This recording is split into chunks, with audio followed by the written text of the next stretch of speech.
everyone, and welcome back to BMX News, a weekly BMX news show where I talk about everything that happened in the previous week within the world of BMX I think you guys might care about. And we do this live every Friday, 10 a.m. Eastern Standard Time. We got a ton of people in here already. Shout out to everybody in the chat. Travis Keir, Dennis Hornbeck, Travis Schramm, Noah McBride. This scene's not dead. Still hasn't changed his YouTube name. Chris Bikes, all the way out in freaking Vegas. 3 hours behind. Todd. What's up, everybody? So you see the title of the live stream. You see the title of the video after the fact. BMX prices are going up, and it's understandable. So the reason I'm talking about this week is because there was a post on Cheap Goods BMX. It says S&M frame price increase, purchase in stock items now before it takes effect. And it's this picture that says rising prices ahead. What's up, Tyler? Hope your back's doing all right. And so Chris Moeller, the owner of S&M and Fit, posted this picture as well with an explanation.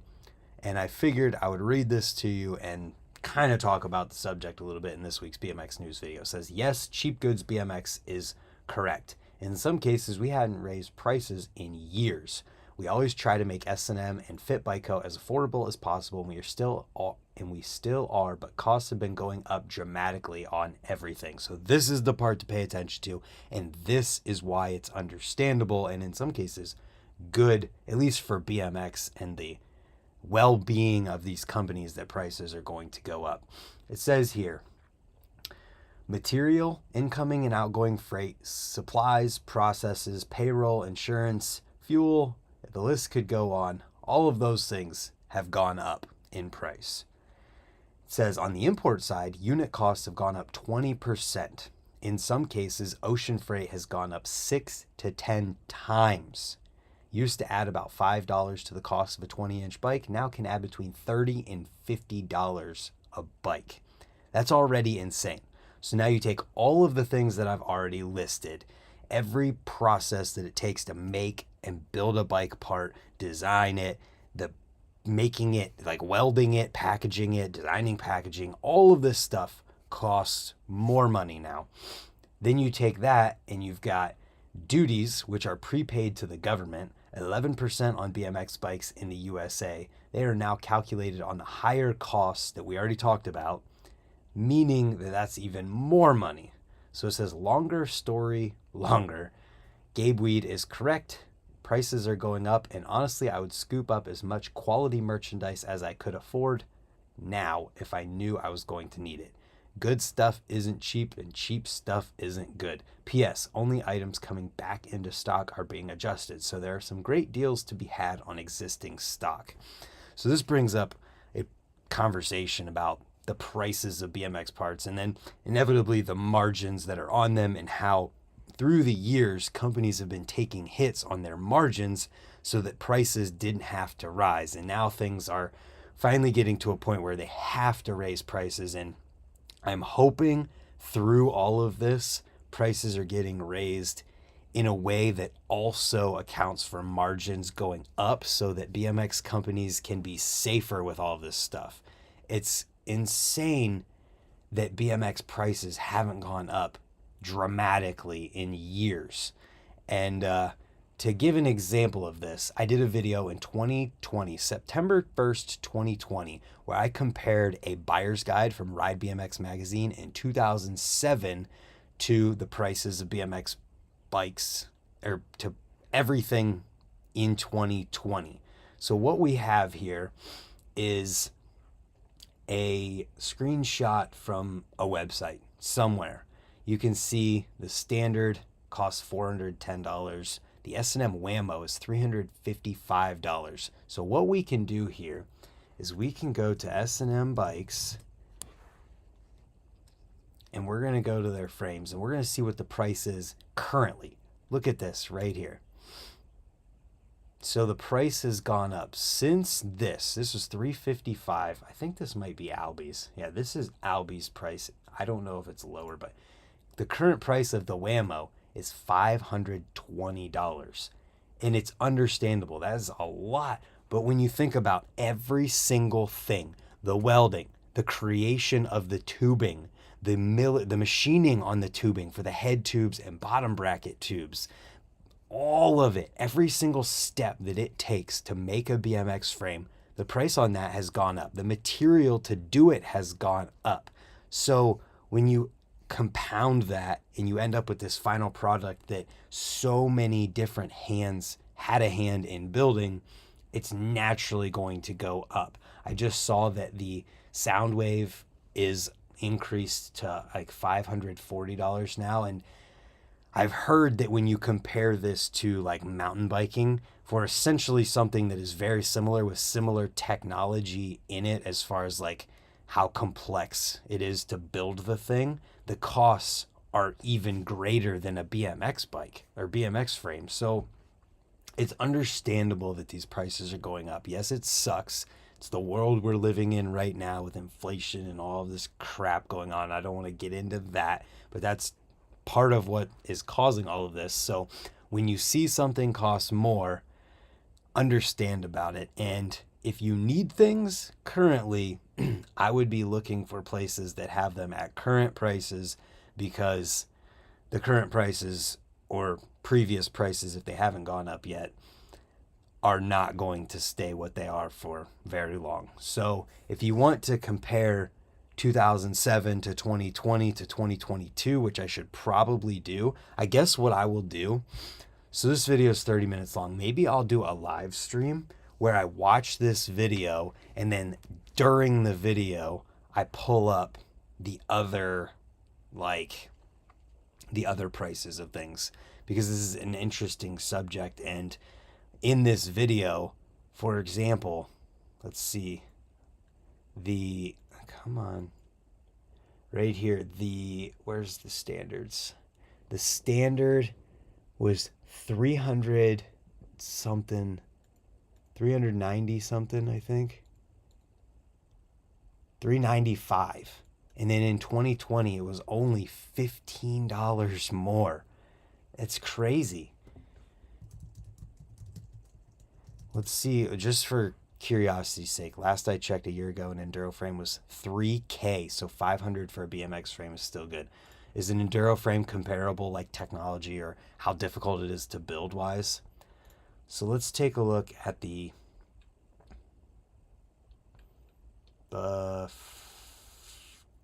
STS. So the prices have still only gone up $50 on standards end, which is crazy comparing to something like the S&Ms, which has gone up even more than that. So it's understandable the prices are going up, and hopefully BMX companies are taking their margins into account when they're raising these prices so that they can be safer moving forward. That being said, if you guys have thoughts on this, leave them in the comments down below. And for everyone who might get mad about this, it's an understandable thing. And if you complain, well, then you really probably just don't want BMX to do well, because if prices don't go up, companies don't survive, and that's the bottom line. So let's get into the videos from this week. There's so many videos, and if you want longer videos, stick around, because there's so many longer videos as well. So you have a pusher BMX ramp check. This one's only like a minute long. We got Micah Lee, Devin Burks, and Clay Brown in here. Oh, and Sean Haney. Let's see. See, Tyler, he brings up the point. S&M is in California, where taxes are crazy also. A lot of BMX companies are in California as well. So many of them are based there. Then we've got a terrible quality thumbnail showing up. Dan Crook's Still Ain't Safe video. Lots of spinning in this one. Lots of spinning off rails. Literally, like, the first clip is him doing a grind. Not first clip, but one of the first clips is pegs to hard 540 on a rail that is flat. It was crazy. It was tall, but it was still flat. Then we've got BSD's Antonio Smallwood, New Kid on the Block. Opening clip is a kinked up rail to down whip to fakie. This kid he's the real deal, and he is killing it, and it's cool to see how dialed he is being young. So let's move on here. We've got Stress Bike Shop Winter Stress Test, where every single clip has about this much snow on the ground.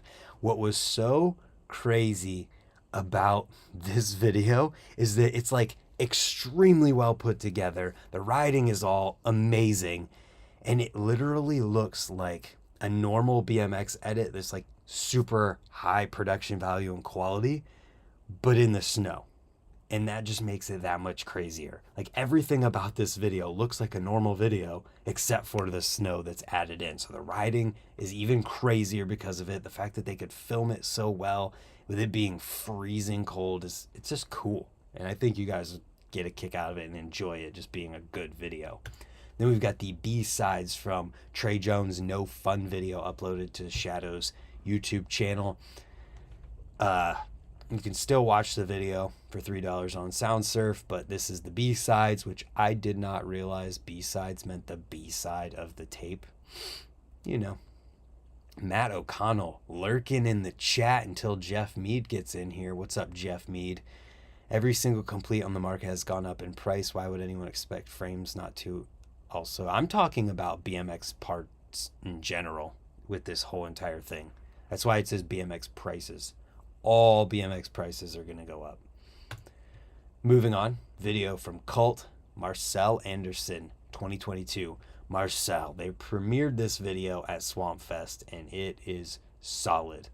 Good rail rides. Marcel sends it, and it's a good video. I think you'll enjoy it. Now we've got some throwbacks, or actually one throwback and then a couple more, another throwback later. We got Ian Schwartz and Chad Shackelford in the System video from 2004. It's early. Give me a pass.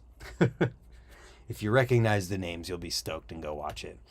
Then we've got James White searching for Berserker. This video is Flatland, clearly. Let's see. It doesn't say if there's anything other than Flatland. I haven't had a chance to watch it yet. Then we got the Chenga 2 contest recap video that I uploaded this week. Check it out if you haven't seen it. The level of riding was incredible. It was amazing to see this, and the fact that there was mainly local people, being like Ohio, Michigan, Indiana, and then Zach Newman came from wherever Zach Newman came from. The fact that it was all pretty much local people and the level of riding was like a legit pro contest, I was stoked on that. How much have tires gone up? I'm not sure. So glad I finally finished my bike build last year. It was still hard to find some parts, but not being in a hurry and waiting on parts was the key. Absolutely. What's up, Steven? Oh, it is Good Friday. Nice. The Scene's Not Dead issue, March 2022. Check it out. Scene's Not Dead. Noah McBride doing tile in a shower right now. He makes these videos and does a fantastic job and is covering a lot of what's going on in the Midwest monthly in a video magazine that gives you a props vibe. So if you ever talk about props, check this out if you haven't yet. Ooh, then we've got one that I didn't expect and had no idea was coming, but I honestly enjoyed. It was a video on Chad Curley's YouTube channel, the first video that's like public right now, or only, building a backyard ramp. The Fast and Loose dudes, Jason Watts, Josh Clemens, Chris Fox, they were all there. He was helping out, and they're building this ramp, which I'm sure you've seen clips of by now. Dennis posted a clip where he's foofing the back rail. The behind the scenes of building this thing, I just thought it was cool because it had Jason Watts and all those guys in it, and it was like a behind the scenes look at just hanging out with them and them building, and more than just riding, and Chad's kind of talking throughout. So I really enjoyed this video. Watched it all the way through, and I think you guys will enjoy it as well, just to get a feel for more than just riding from these guys. Next, the longer videos. So this is a Chilean BMX DVD called VPX 22. The rider list is right here. You can pause it and check it out. We've seen this name right here, Damian Cespedes, before, I'm pretty sure. This one is 25.5 minutes of a Chilean BMX DVD from people that you probably haven't heard of before, which is pretty cool that they're doing this. Yo, thank you for shouting out to hit the like button. When you actually do that, I have noticed, and this is no crap, when the like number goes up, the viewer number goes up, and it's weird, but it actually does. So, moving on from there, we got another longer video and another throwback. The Mosh Easy Style video from 2001. 27 minutes long, featuring Mike Ardeline, David Stroud, Heath Pinter, Lawan Cunningham, Dan Piesheimer, Marcus Wilk, and Jerry Bagley. You've no doubt recognized at least one of those names, and definitely are going to want to check this one out if any of these names get you stoked. It says, it's wild how stacked the Mosh team was over the years, then it just disappeared. Yeah, it's crazy. The guy who I first started riding with, my neighbor who got me into BMX, he used to have a Mosh before we actually started riding BMX. Pretty wild. And one of my buddies had a Mosh guard sprocket for years. Next up, another even longer video that also has Chris Doyle's system video section, which we've talked about on the news before. 9 Acres, Doyle Rules. This one is 27, almost 28 minutes long. How crazy. Travis Schramm says his first real BMX was a Mosh. How sick is that? These 9 Acres videos have been really cool to see, and it covers an area of BMX in the country that only really gets covered by these people themselves, the Hallahans and Murphy filming some things. Murphy filmed this, Charlie Crumlish edited it. System videos there. If you want a longer one, this is where you're going to want to check it out. But we're not done. There's an even longer video yet. Video called Nah Yeah 3. And if you don't pay attention, this is not BMX related, but if you don't pay attention in conversation, pay attention how many times people answer with, no, yeah. They say, no, yeah. No, yeah. Every day, all the time. No, yeah. Dylan Wright, his third Nah Yeah video. It's literally almost 40 minutes long. 38 minutes long. If you want something longer, this is what you're going to want to check out. Plus all the other videos, that's like solid 2-3 hours of videos to watch. There's a lot of people in this one. So many names in here. I recognize Landon Gideon's name. I recognize Eli Kravitz, Dylan Wright, the one who made it. Pratty Woods, I recognize that name. Pretty sick. Check it out if you want to see something much, much longer. And that brings us into the interview type videos from this week. We've got one from local dude. Noah McBride absolutely does the no yeah thing. Probably more than anyone else I know. He goes, no yeah. Oh, Noah, I love you, bud. How to hang 5 to bar spin from Gage Sharp. If there's anyone in the world who should be teaching how to do this trick, it's Gage Sharp. And after this, there may be more people in the world who can do it. Yeah, we had 27 people in here for a second, I'm pretty sure. Shout out to all you guys who are hanging out at 10 a.m. on a freaking Friday morning. So if you want to learn how to hang 5 to bar, this is the video to check out. He does a great job explaining and going through all of the details and everything you need to know on how to do this trick. So if you can hang 5 very, very well, then check this one out. And you can bar spin and you can nollie bar. Just watch the video and learn how to do it, because you can definitely do it. Moving on from there, we got 2 bike checks. We got Joe Battaglia's video bike check for Colony right before he built up a whole new bike that's blue. I don't know if it's completely a new bike, but yeah, he's riding a different bike now, which is funny. It's usually how it works. Then we've got Patty Gross and his 2022 video bike check. Yo, thank you, Travis. He said, shout out to you, Brant, for giving us a space to hang out and discuss BMX and get pumped for the weekend. That's a good point. So watch all these videos. The Office is on YouTube TV. They took it off of Netflix to put it on YouTube TV. That's crazy. Anyways, check out the things that we've talked about. They will be linked in the description down below, directly following the stream. I'll copy and paste them right now. Thank you guys for tuning in. I thoroughly enjoy doing these. It's fun. I'm glad we can do it live so that we can literally interact and talk, and it's like we're all hanging out, you know. And check out some of this stuff, support them, and thank you to the members in the chat, which is really just JDA. Memberships is a button. There's a join button below the video where you can subscribe to the channel and support directly, which helps me to like not have to be at work like some of the guys who have to be at work who are watching this right now, and be able to do this live stream at 10 a.m. for all of you guys and for everyone to see the news every week. So that being said, thank you to everyone for tuning in. Go ride this weekend. I'll be at Rays tomorrow because Ohio's getting cold again. And hopefully I'll see some of you there. Thanks for tuning in. See you tomorrow for the next Swamp Fest Asking BMX Riders Questions video.